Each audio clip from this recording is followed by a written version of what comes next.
Fala, turma! Bom dia, boa tarde, boa noite para todo mundo que nos acompanha. Mais uma semana aí, né? A gente já está se encaminhando, na verdade, para finalizar o mês de julho, né? Dia 23 hoje de julho de 2024. A gente tem mais uma semana.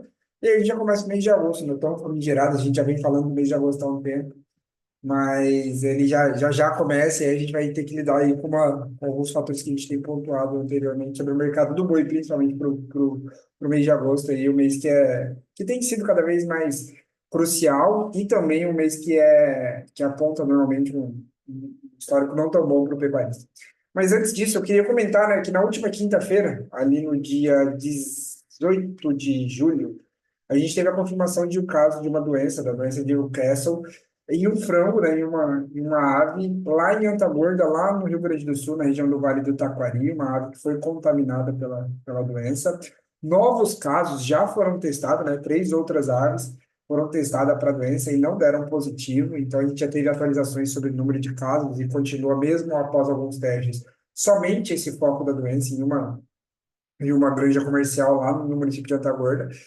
E o que a gente viu depois, né, foram os autoembargos que o próprio Mapa promoveu sobre a nossa produção, né, principalmente embargo para exportação. Você tem acordos bilaterais que precisam ser respeitados, ou justamente para ter validade comercial eles precisam ser respeitados. Então, você tem alguns acordos comerciais que, no próprio acordo, diz que em qualquer caso de doença viral ou doença que seja contagiosa, se interrompe a produção barra certificação e, consequentemente, a exportação de carne de frango, de abate de aves para esses países. E aí, o que a gente teve nacionalmente, que a gente pode falar que vão ser os principais impactados, né, que a gente vai ter impacto de exportação, a priori a gente vai ter um impacto de exportação que foi barrada nacionalmente para a União Europeia, para a Argentina, e para a China. E aí eu gosto de destacar principalmente a China nesse primeiro momento, porque a China, assim como para a carne suína, assim como para a carne bovina, tem a sua relevância dentro das exportações de carne de frango do Brasil, tá? Não é o mesmo nível de relevância que carne bovina, carne suína, mas tem o seu nível de relevância. A gente está falando aí em torno de cerca de 10 a 11% do volume de carne de aves exportadas pelo Brasil em 2024, entre 10 a 12% foi para a China. Então, você tem um grande parceiro comercial. E quando a gente usa e utiliza os três países, as três regiões barra países, Argentina, China e União Europeia, a gente está falando que cerca de 13% das nossas exportações poderão ser impactadas. Em volume, isso significa entre 50 a 60 mil toneladas e se a gente colocar em receita, né, esses destinos no primeiro semestre adquiriram quase 680 milhões de dólares de carne de aves do Brasil, que dá mais ou menos 113, 115 milhões de dólares que deixariam de ser arrecadados caso a exportação seja bloqueada por mais de um mês, né? Então, se a gente vê essa exportação, obviamente, caindo e sem poder exportar para esses países por mais de um mês, é mais ou menos esse impacto que a gente está falando, que 50 mil toneladas que vão ter que ser redirecionadas provavelmente para algum outro país ou para o mercado interno, e esse mercado interno vai ter que absorver isso, e o mercado interno normalmente absorve isso.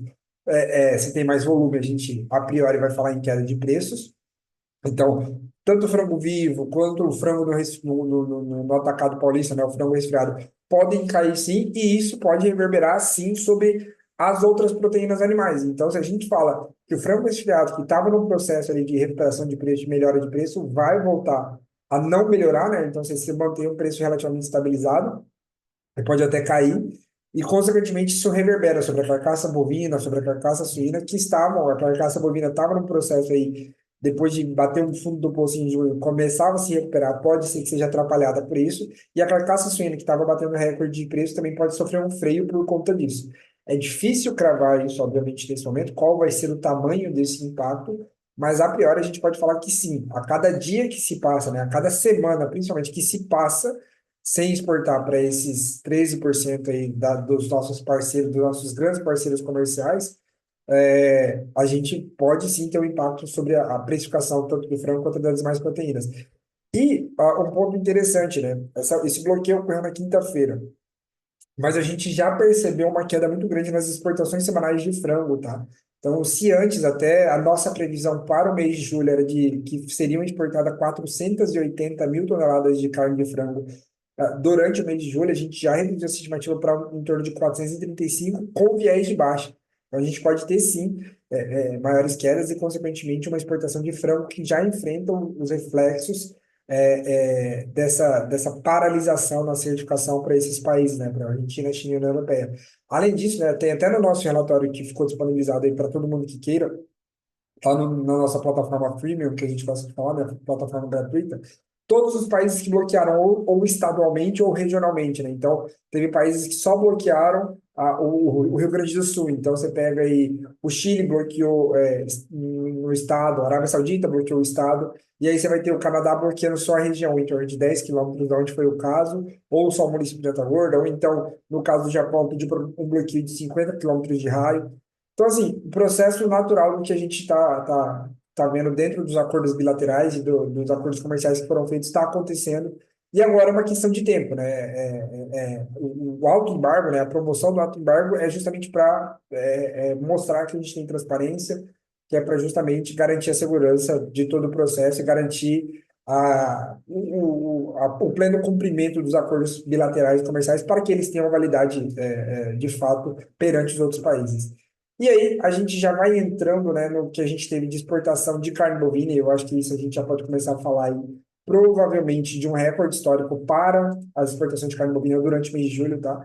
Então, a gente teve mais uma semana muito forte, então a primeira semana muito forte, a segunda semana muito forte, a terceira semana muito forte de exportação de carne bovina no Brasil, e provavelmente a gente vai ter aí, ao final do mês de julho, né, isso a gente vai saber lá no dia 1º, no dia 2 de agosto, os números do mês de julho e a gente está apostando fortemente aí que vai ter cerca de 228, 225 a 230 mil toneladas de carne bovina exportada pelo Brasil durante esse mês de julho, que vai ser o maior volume da história. Então a gente continua a exportar grandes volumes e continua a bater recordes de exportação. Então isso veio lá durante o mês de maio, veio durante o mês de abril, mês de março, a gente exportando muita carne bovina, mas mais uma vez a gente volta naquela discussão. A gente está exportando por quê? Porque o mundo está querendo muita carne ou porque a gente está muito barato e estamos tomando espaço de outros países, né? E eu acho que o grande ponto é a gente está relativamente barato. Quando você olha aí para o mercado de maneira geral, a gente está conseguindo exportar muita carne, porque a gente tem hoje uma das proteínas bovinas de melhor qualidade, mais baratas do mundo.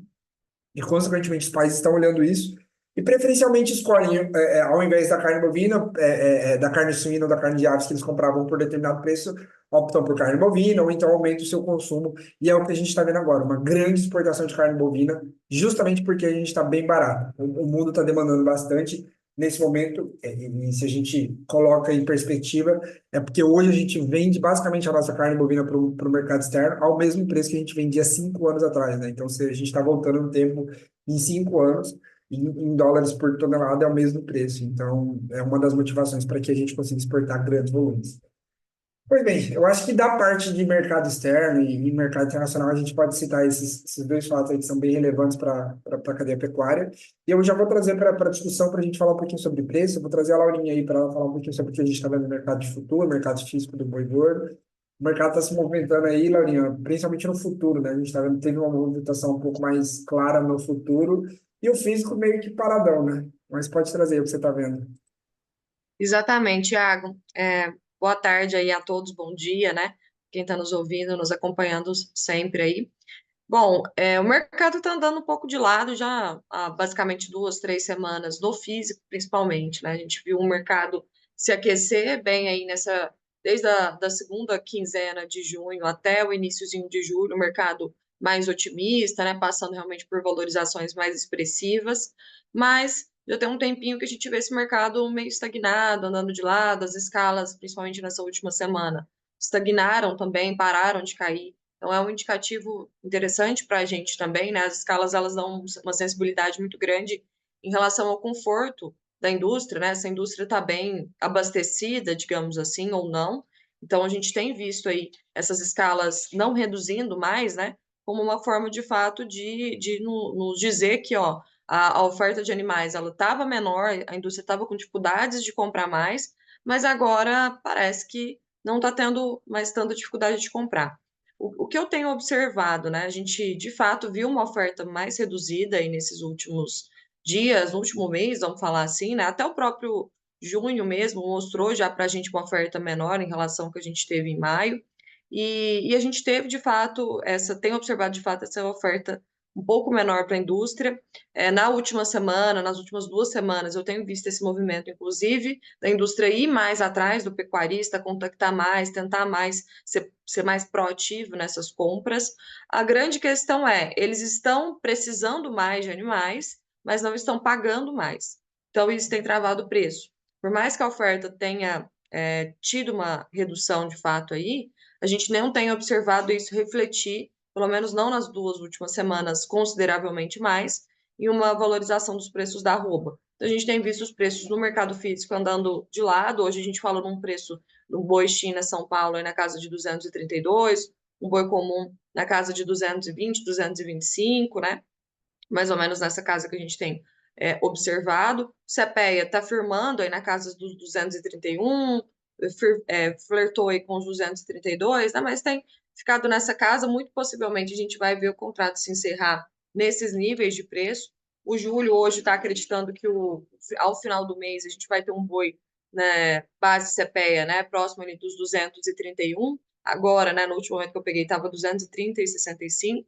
Então, está andando meio de lado no mercado físico, mas o futuro ele está bem desanimado, né? Então a gente está observando aí os contratos há 10 dias, né? Até mais um pouquinho, passando por esse pessimismo aí, enquanto o físico está sustentado, está firme, o futuro demonstrando esse pessimismo, muito porque estava-se com uma expectativa muito grande, né, em relação aos preços que viriam aí, e como o mercado tem observado que o físico não tem tido tanta força mais para avançar além desses patamares atuais, o mercado futuro tem se ajustado um pouco aí com isso.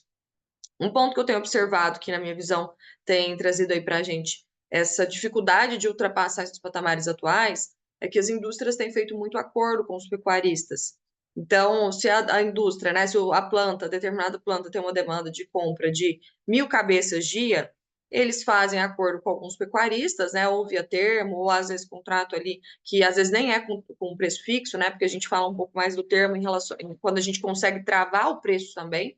Nesses casos, nem sempre é com preço travado, mas já com escala garantida, alguns contratos de exclusividade também que eles falam, né? Então, isso dá uma garantia muito grande para a indústria de que se tem uma demanda de compra de 1.000 animais por dia, na verdade, essa demanda cai para 400 animais, 500 animais, balcão, né? Para eles recorrerem de fato à compra. Então, isso tem trazido um conforto muito grande, não só por demandarem menos de compra balcão, mas também porque quando aperta para a indústria, quando aumenta essa demanda, quanto é mais difícil de comprar esses animais, eles recorrem a esses parceiros. Então, se tinha escala ali para, algum parceiro tinha escala para início de agosto, o frigorífico liga e fala, ó, a gente consegue trazer esses animais seu de início de agosto aqui para bater agora já?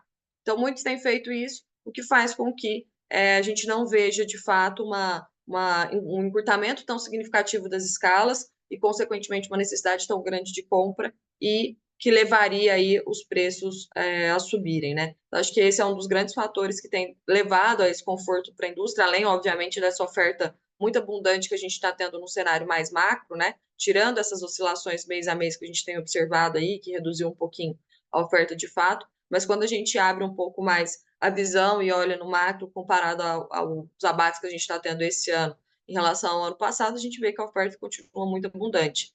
Então, acho que é isso, assim, as próximas semanas aí, nessa, principalmente a primeira semana de agosto, acho que vai ser bastante decisiva para a gente em relação a preços, né? A gente vê como que esse mercado vai se comportar, se essa expectativa que a gente tem do agosto ser um mês com uma nova leva de oferta, né? Um mercado novamente mais sobreofertado e, consequentemente, uma nova redução de preços. Acho que a primeira semana de agosto vai nos falar bem aí se isso vai se concretizar de fato ou não, mas até então a minha visão é que isso vai sim, tá? Ocorrer, que a gente vai sim ver uma nova leva aí de oferta de animais agora em agosto.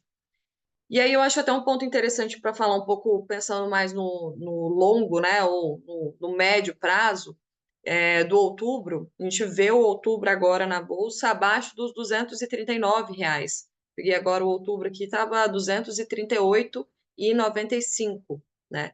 Então, o menor patamar que a gente tem observado aí desde 10/6, né, que atingiu esse nível de preços mais baixos, que era um contexto totalmente diferente do físico, enquanto a gente estava vendo quedas no físico ainda e tudo. E agora, mesmo o físico firme, a gente tem visto essas desvalorizações e o futuro para outubro atingindo esse patamar. Isso representa para nós, né, um ágio, né, em relação aos preços atuais do mercado físico em relação ao preço futuro para outubro, na casa de 3,39%. Quando a gente amplia e observa um histórico, né, do que costuma acontecer com os preços de julho para outubro, a gente observa que nos últimos 20 anos essa valorização foi na casa de 4,13%, sendo que nos últimos 3 anos nós passamos por desvalorizações, inclusive as piores desvalorizações dessa série histórica dos últimos 20 anos. Mas tirando um pouco aí o ano de 2021, né, que foi aquele ano que a gente viu a saída da China lá em outubro, por isso os preços caíram muito, trazendo um pouco mais para foco o ano de 2022 e 2023, nós tivemos uma desvalorização de julho para outubro de 8,5% e 5,2% consecutivamente aí. Então, a gente já vem passando por essa queda, né, do que seria até uma safra para uma entre-safra, que é muito característica, inclusive, de fase de baixa, né, de ciclo em que o preço do boi ao longo do ano ele vai passando por essa desvalorização aí. Então, esse ano, sinceramente, eu não acredito que a gente vá ver mais um quarto ano, né, de desvalorização. Eu acredito que esse ano tem mais potencial até para a gente repetir esse histórico, que é de um boi valorizando 4,13%, mas é só para trazer essa visão aí, né, de que já tem 3 anos aí que a gente vê o boi sofrer, né, do que seria até uma fase bem mais próxima de uma safra, virando para um boi de entre safra, que passa por uma queda, em vez de seguir esse histórico, que é de valorização de 4,13%. Mas, Então, acho que até para comentar, Lari, acho que esse é um ponto muito intrigante agora, né? Como é que vai ser o ano de 2024, principalmente nesse último quadrimestre do ano? Até porque o que a gente tem visto é o que você pontuou, né? A gente pega o histórico joga a favor do ponto de vista de média, né? Você tem nenhum histórico que normalmente mostra que outubro é maior que julho, no mínimo 3, 4% a mais. E quando você olha os últimos 3 anos, você teve um baque muito grande, né? Então, acho que esse é eu acho que é uma grande incógnita do mercado atualmente. Como que vai ser o comportamento do boi durante esse último quadrimestre do ano, né? A partir de setembro ali? E lembrando que, em perspectiva, né? Se a gente, na verdade, volta um pouquinho em retrospectiva, volta ao que acontecia no ano passado, em 2023, e compara com o que pode acontecer agora, a gente tem em retrospectiva, uma exportação que está mais volumosa, então a gente está conseguindo exportar mais para os outros países, e inclusive a gente tem um grande player comprando mais o Brasil, os Estados Unidos aqui nesse caso. A China manteve seus níveis de compra, a gente tem um dólar a um nível maior, e a gente tem a demanda de final de ano, que apesar de todos os pesares que a gente pontua aqui sobre a economia brasileira, né? A gente ainda não lida com um grau de desemprego muito grande. Você tem um problema ainda, obviamente, que pode ser gerado principalmente para os próximos anos, mas a gente ainda não lida com isso.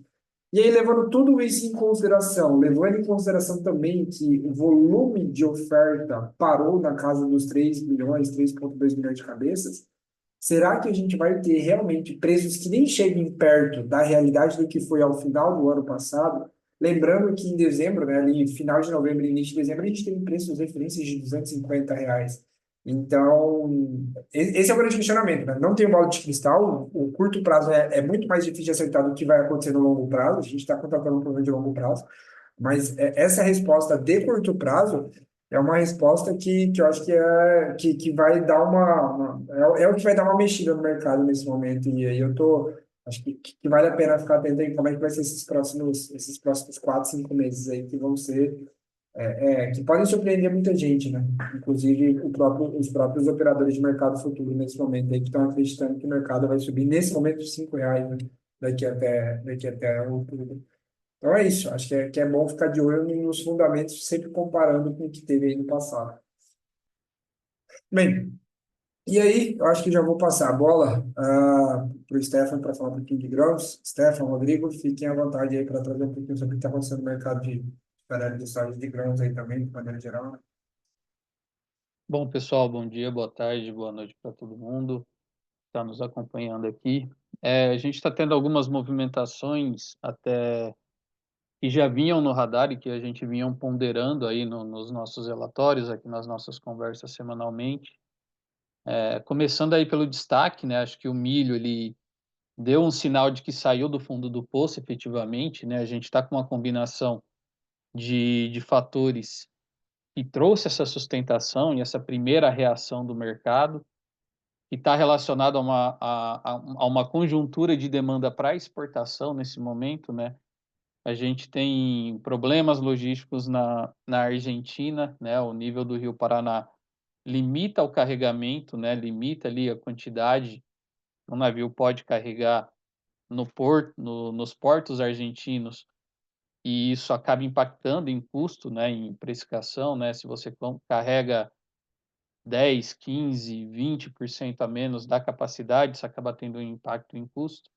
E outro fator que veio aí, né, que estava no nosso radar também, a situação climática, né, algumas irregularidades aí mais intensas em relação a chuvas, a temperaturas na Ucrânia, no leste europeu, algo que veio sendo colocado aí em pauta em alguns momentos, afetando a safra de trigo, né, na Rússia, problemas também, né, de menor intensidade na safra de trigo do leste europeu, da Ucrânia, mas o milho da Ucrânia, que agora efetivamente começou a colheita aí, vem apresentando aí revisões no quesito de perspectiva de produção.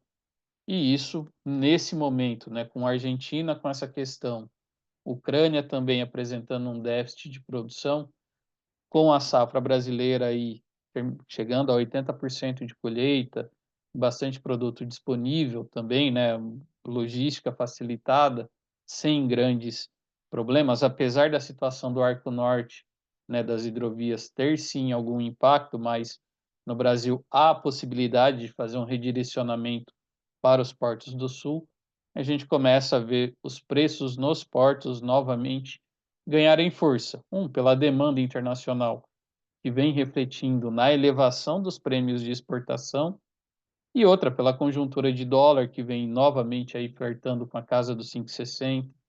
Os preços nos portos voltaram da semana passada para essa semana, chegaram a subir aí de R$ 1 a R$ 2 a saca.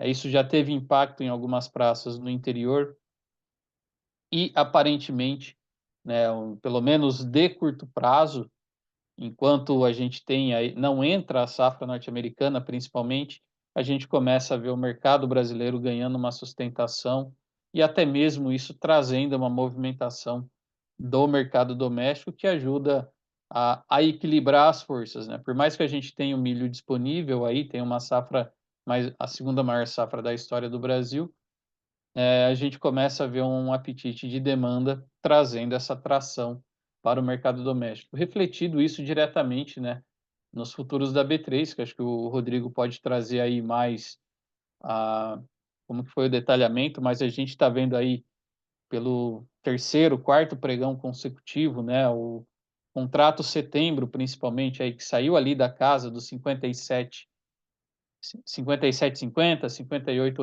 a saca, e hoje já está sinalizando aí na tela agora um nível próximo de R$ 61,30. Então, o milho já começa a dar esses sinais aí de aumento de demanda para o mercado doméstico, para o mercado internacional, e isso deixando o mercado mais firme.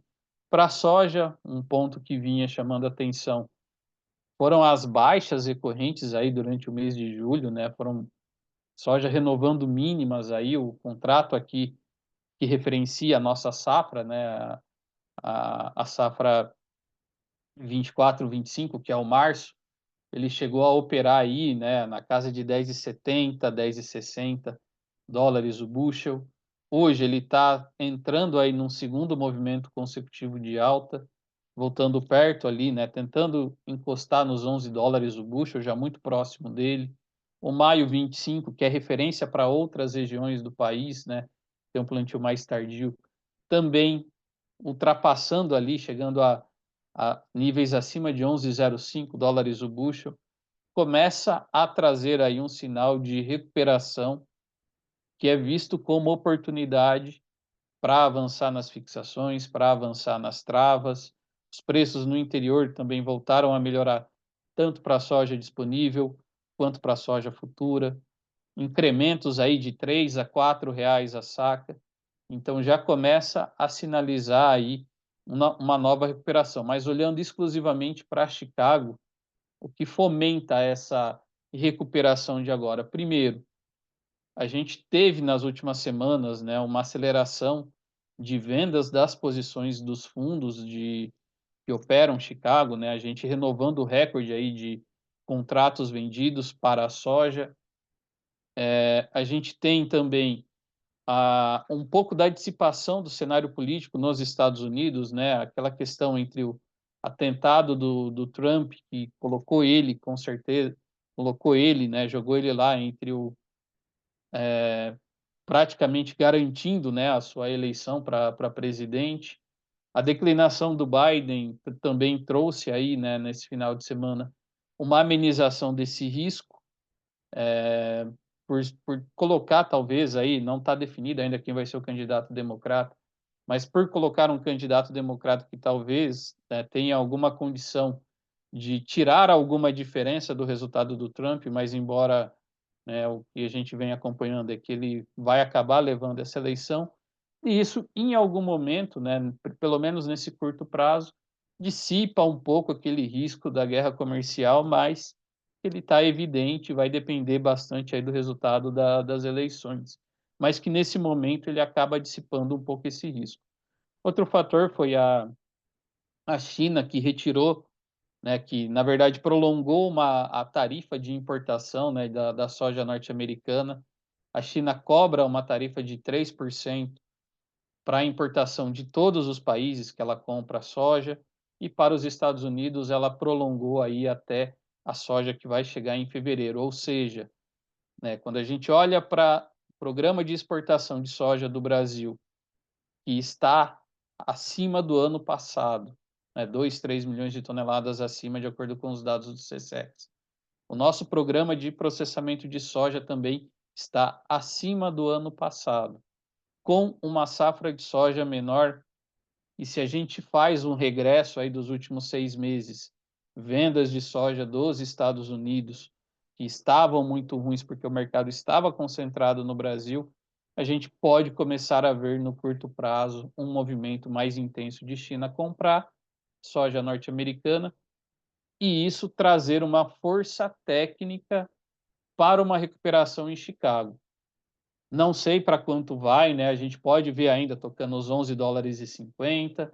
Se algum fator climático que não está no radar agora para o mês de agosto gerar algum estresse, potencialmente podemos ver soja acima de 11,50 em Chicago para o março 24. Isso potencialmente traria aqui uma recuperação, traria um mercado mais firme, tanto para o mercado, tanto para a precificação de mercado doméstico, quanto para a precificação de soja 24, 25, e abrindo oportunidades.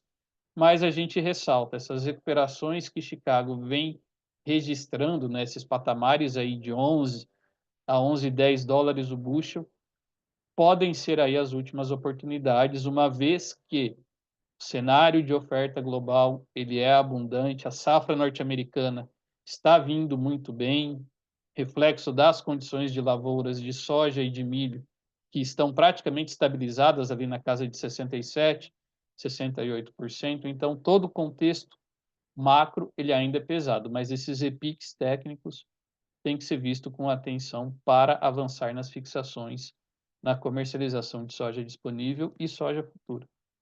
E aí queria passar para o Rodrigo, para ele trazer aí suas ponderações e pontuações também dos movimentos.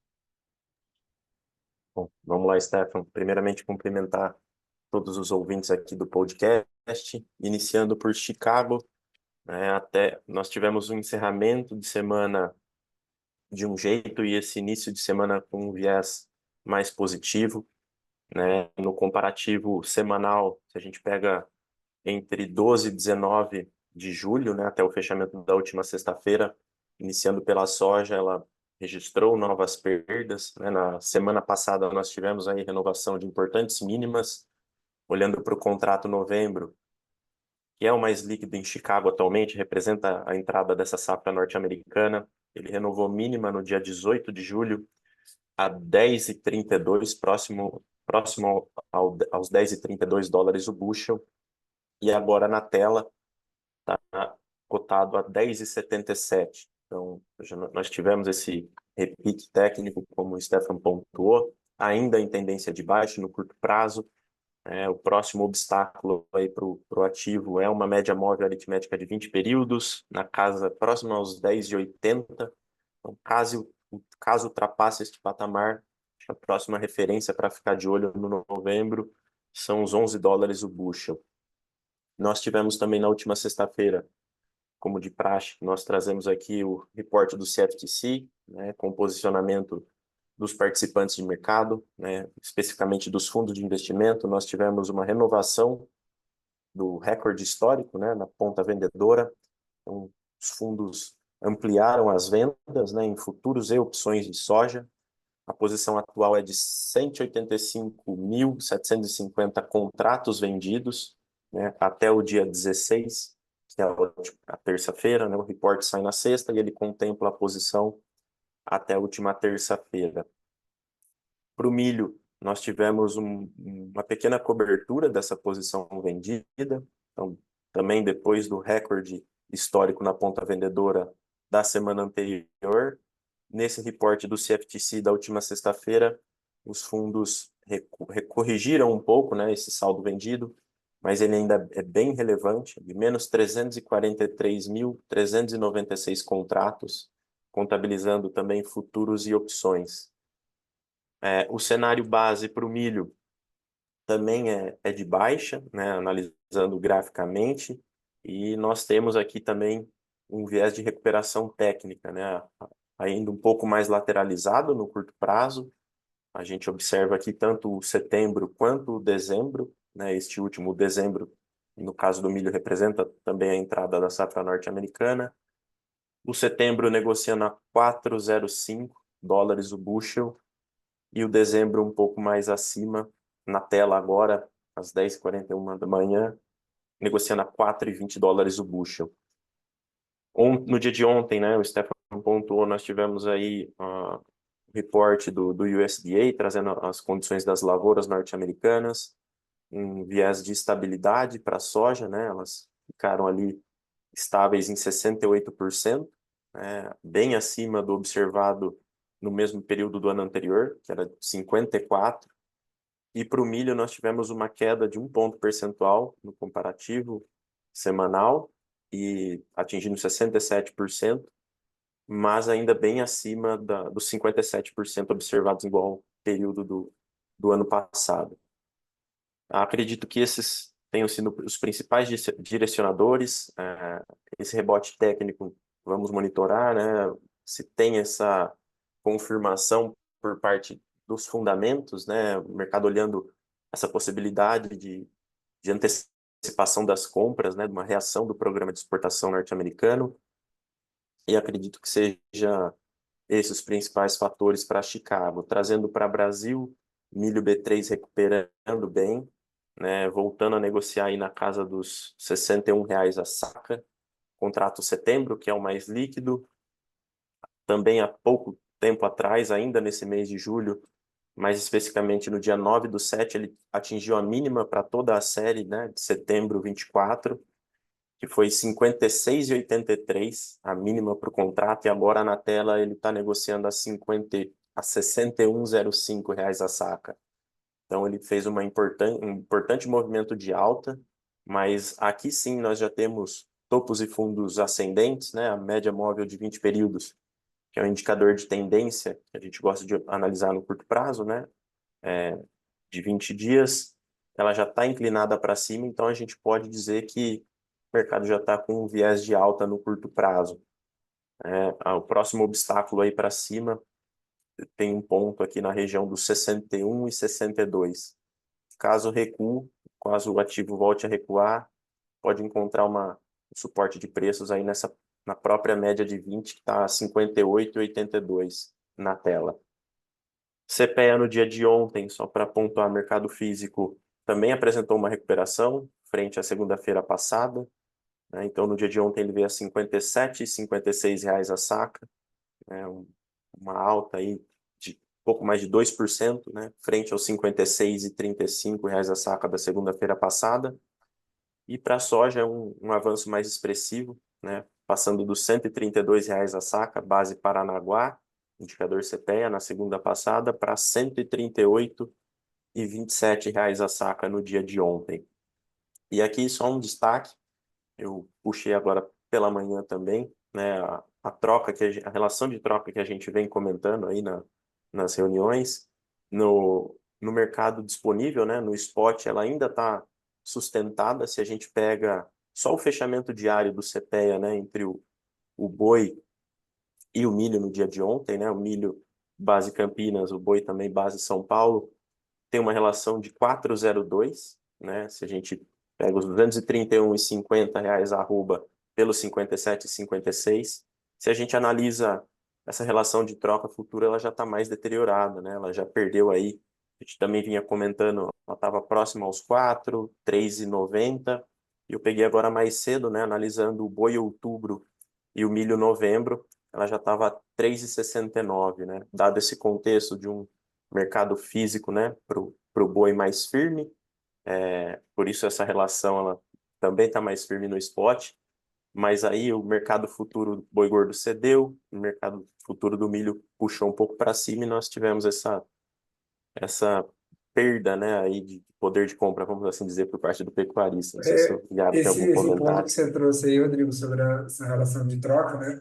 Eu acho que é sempre bom a gente sempre quando volta nos 4,10 ali, a gente vai, posta e depois volta. Acho que, mais uma vez, né, pontuando junto a quem nos escuta, aos pecuaristas, é sempre bom ficar atento às oportunidades que se passam, né? Então, a gente teve essa relação que bateu 4,10, 4,20 em alguns momentos para alguns contratos, e teve gente que não fez, teve gente que se aproveitou, então é sempre bom aliar o momento de comercialização com o momento de mercado, para justamente aproveitar dessas oportunidades. Chegou lá, bateu no 4,10, 4,20, uma média que normalmente, um valor que é normalmente acima da média histórica, acima da média dos últimos 5 anos, acima da média dos últimos 10 anos, por que não já aproveitar desse momento e travar um pouco da comercialização do seu milho, né? Pensando do lado do pecuarista, né? Então, acho que é válido. Ainda mais se for via futuro, você consegue reduzir um pouco da exposição de caixa necessário, você faz uma ponta, vende outra.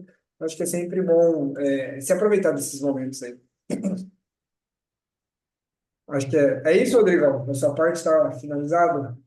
É isso. Para o boi outubro, sem grandes novidades, né? A gente até comentou no dia de ontem aqui internamente, né? Um viés de baixa, né? Até quais pontos, né? Poderia atingir.